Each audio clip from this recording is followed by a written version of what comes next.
হ্যান্ডেলটা মিডলে, এদিকেও মাথা ওদিকেও মাথা, এটা ধার করে প্রতিদিন 20 মা খায় এটাতে। আর মনে মনে বলে, ওমর দাঁড়াও, তোমাকে আজকে আমি দেখাবো। তো ওমরে ফারুককে আল্লাহ তাআলা স্বপ্নে দেখিয়েছেন যে একটা লাল মোরগ ওনাকে 3টা ঠোকর মেরেছে। উনি সাহাবাদের কাছে বলেছেন যে আমি স্বপ্নে দেখেছি একটা লাল মোরগ আমাকে 3টা ঠোকর মেরেছে। ওমরে ফারুক রাদিয়াল্লাহু তাআলা আনহুর সময়ে একজন অগ্নি উপাসক ছিল, তার নাম আবু লুলু আল মাজুসি। উনি মুগীরা ইবনে শুআবা রাদিয়াল্লাহু তাআলা আনহু নামে এক সাহাবীর দাস ছিলেন, মুকাতাব দাস। কন্ট্রাক্ট ছিল যে এত টাকা দিলে তাকে আজাদ করা হবে। তো এই অগ্নি উপাসক মাজুসি এসে ওমরে ফারুককে বলে, খলিফাতুল মুসলিমিন, আমার মালিক সাহাবী মুগীরা আমার কাছে প্রতিদিন অনেক টাকা চার্জ করে। উনি বললেন, তাই নাকি? কত চার্জ করে? বলে যে এত চার্জ করে। তো বলতেছে, আচ্ছা তুমি তাহলে কি কাজ করো, কি কাজ জানো? বলে যে আমি খঞ্জর বানাতে জানি, ছুরি, ছোট ছুরি আর কি। বলতেছে, ওরে আল্লাহ, যারা খঞ্জর বানাতে জানে তারা তো অনেক টাকা মেক করে, সেই হিসাবে তো মুগীরা বেশি চার্জ করে না, অল্পই চার্জ করছে।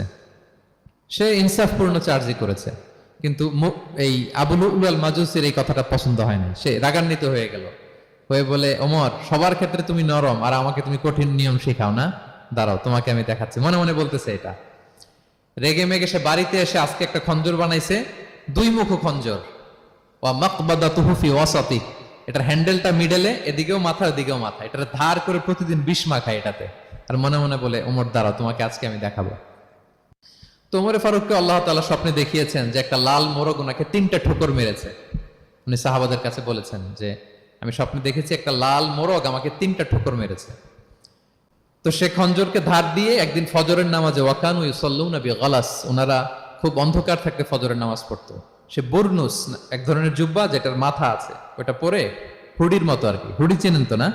হুডির মতো একটা জুব্বা পরে সে অন্ধকারে, সে তো আসলে অমুসলিম, সাহাবাদের সাথে পিছনে দাঁড়াইছে নামাজের ভান করার জন্য, আর এই খঞ্জরটা নিয়ে গেছে সাথে।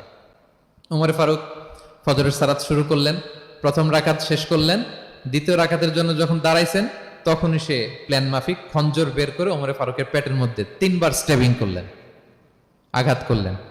করার সাথে সাথে ওমরে ফারুক উল্টে পড়ে গেলেন আর বললেন, কাতালানি আল কালব, কোন এক কুকুর আমাকে আঘাত করেছে।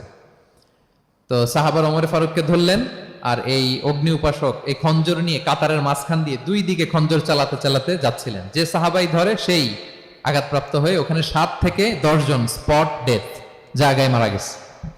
পরে এক সাহাবী নিজের জামা খুলে তার গায়ে ছুড়ে মারছে, তখন সে ওইটাতে পেঁচিয়ে পড়ে গেছে। যখন বুঝে গেছে যে আমাকে ধরে ফেলবে, সে সুইসাইড করে ফেলছে, নিজেকে নিজে মেরে ফেলছে। তো ওমরে ফারুক তো বেহুশ, ওনাকে নিয়ে যাওয়া হলো, পিছন থেকে একজন নামাজের ইমামতি করলেন। তো ওমরে ফারুক রাদিয়াল্লাহু তাআলা আনহু হুশ ফিরে পেলেন।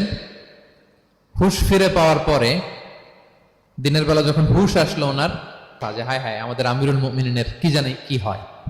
হুশ ফিরার পরে ওনার মুখের প্রথম কথাটা ছিল আসাল্লান নাস, মানে আমার নেতৃত্বে যে ফজরের সালাতটা শুরু হয়েছিল এটা কি ঠিকঠাক শেষ হয়েছিল? সুবহানাল্লাহ পড়বেন না? আচ্ছা বলেন তো, এই মুহূর্তে আমরা কি করতাম?